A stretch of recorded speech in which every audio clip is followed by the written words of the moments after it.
अस्सलामुअलैकुम my YouTube family, कैसे हैं आप सब लोग। आप सब लोगों को वेलकम टू किचन एक्सप्लोरर। और आज हम आपको बताने जा रहे हैं घर पर क्रीम चीज़ कैसे बनाई जाती है। कितना इजी होता है, बाहर से बहुत एक्सपेंसिव पड़ती हैं, तो घर पर ये अच्छी क्वांटिटी में बन जाती है।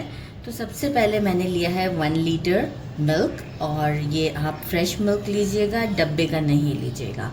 और मैंने क्या किया, एक सेटअप रेडी कर लिया है कि एक सीव ले लिया है, एक पैन ले लिया है, इसके ऊपर मसलिन क्लॉथ रख दिया हुआ है। ठीक है, अब हम जो है वो इसमें से जब तक जो है वो हम मिल्क को भी स्टोव पर रख देते हैं ताकि जो है वो ये गर्म होना स्टार्ट हो जाए। अच्छा, बाकी हमें क्या चाहिए होगा, 3 टेबल स्पून के करीब विनेगर चाहिए होगा। 3 टेबल स्पून विनेगर यूज़ करूँगी और 2 टेबल स्पून उसमें वाटर ऐड कर दूँगी, थोड़ा सा डाइल्यूट कर देंगे। और 1 कप, मेजरिंग 1 कप आपने कोई सा भी क्रीम का पैकेट ले लेना है, लेकिन स्वीट ना हो, राइट। तो 1 कप क्रीम लिया है मैंने, पैकेट का लिया है।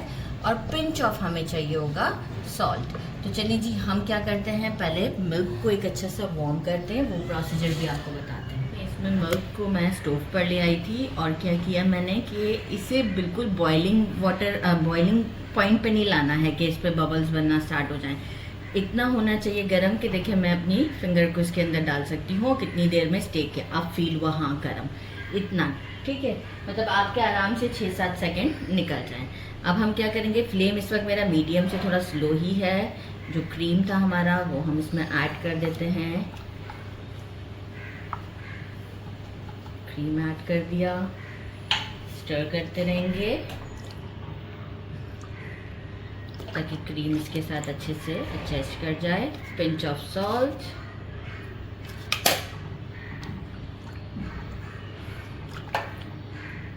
थोड़ा सा मिक्स करेंगे।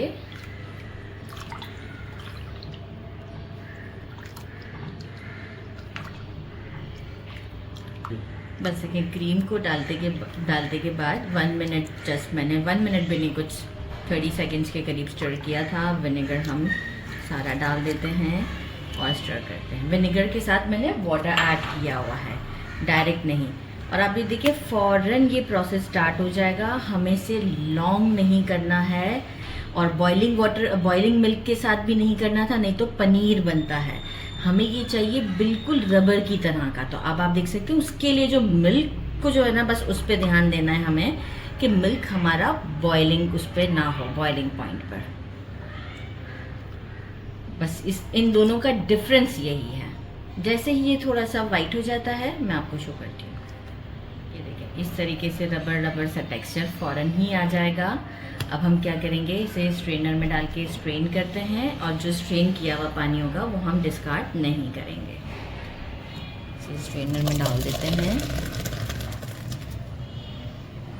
और अभी गर्म बहुत है, तो इसलिए मैं क्या करूँगी कि जो है वो एक जो साइड पर भी है, तो ये भी मैं सारा डाल देती हूँ।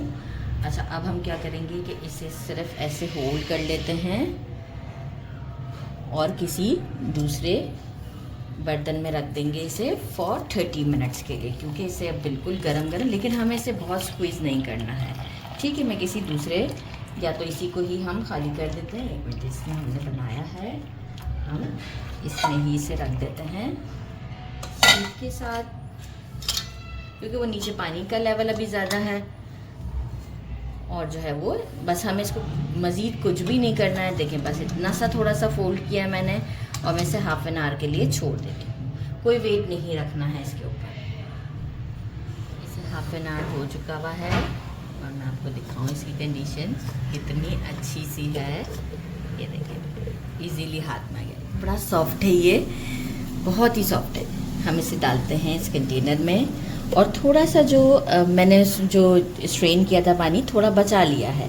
थोड़ा थोड़ा हमें ज़रूरत पड़ेगी इसे ब्लेंड करने में, तो हम जितना ज़रूरत पड़ेगी उतना ही यूज़ करेंगे। एक स्मूथ क्रीमी टच के लिए एक अच्छा सा ब्लेंड दे के आपको शो करती हूँ।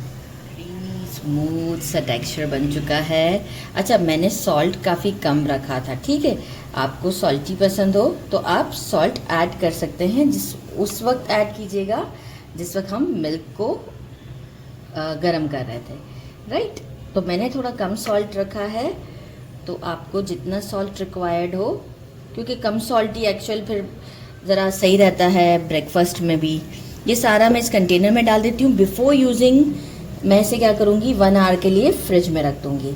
आफ्टर 1 आवर के बाद आपको शो करती हूँ कि ये कितना स्मूथ और ज़बरदस्त सा है। इसे 1 आवर हो चुका है, फ्रिज में मैंने अच्छे से सेट कर दिया था। और अभी मैं आपको ऐसे ही इसके ऊपर एक ब्लैक प्लेट मैंने ले लिया है ताकि मैं आपको दिखा सकूं कि कितना अच्छा स्प्रेड है। ये देख सकते हैं निकालते वक्त, और ये देखें कितना ज़बरदस्त स्मूथ सा हमारा ये रेडी है। और टेस्ट मैंने पहले ही कहा कि मैंने सॉल्ट कम यूज़ किया है। आप इसके अंदर सॉल्ट बढ़ा सकते हैं। एक्चुअल जो है वो सॉल्ट ज़्यादा ही होता है इसके अंदर, लेकिन मेरा बिल्कुल अनसॉल्टेड लग रहा है क्योंकि ब्रेकफास्ट में मेरे घर में ये ज़्यादा यूज़ किया जाता है। तो आप इसमें थोड़ा सा सॉल्ट की क्वांटिटी बढ़ा दीजिएगा, 1 टीस्पून कर दीजिएगा जब आप मिल्क के साथ जब काम कर रहे हो। ये रेडी है और आप इसे देख सकते हैं, ज़बरदस्त। तो ज़रूर ट्राई कीजिएगा। मेरे चैनल को लाइक और सब्सक्राइब। इवन अब मैं इसे बहुत सारी अपनी डिशेस में भी यूज़ कर सकती हूँ बना के, ब्रेकफास्ट में, जैसे भी आपको पसंद हो। ज़रूर ट्राई कीजिएगा। मेरे चैनल को लाइक और सब्सक्राइब करना नहीं भूलिएगा। अपना ख्याल रखिएगा। अल्लाह हाफ़िज़।